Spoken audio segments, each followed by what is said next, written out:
Mheshimiwa Spika, amani tulio nayo kwa kiasi kikubwa inalindwa na uimara na ufanisi wa mahakama zetu na vyombo vingine vya kusimamia haki.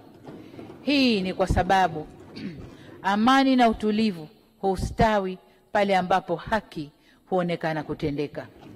Katika kuimarisha utawala wa sheria, kuongeza uwajibikaji na ufanisi, kupunguza malalamiko ya wananchi na ucheleweshaji wa mashauri, niliunda Tume ya Rais ya kuangalia namna ya kuboresha mifumo ya haki jinai. Mapendekezo ya tume hiyo yanaendelea kutekelezwa na taasisi mbalimbali. Kwa kipindi chote, mahakama imeendelea kuwa huru na kamwe serikali haikuingilia mahakama katika kazi zake.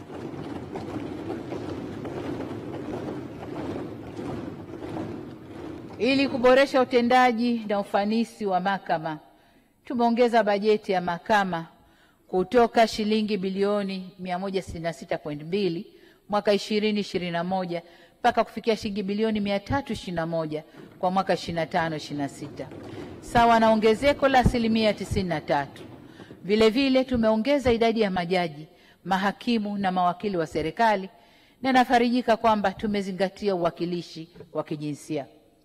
Katika kipindi hiki pia nimeteua majaji wapya 83, ambapo majaji wa mahakama ya rufani ni 15, kati yao 4 ni wanawake, na majaji wa mahakama kuu 68, kati yao 30 ni wanawake.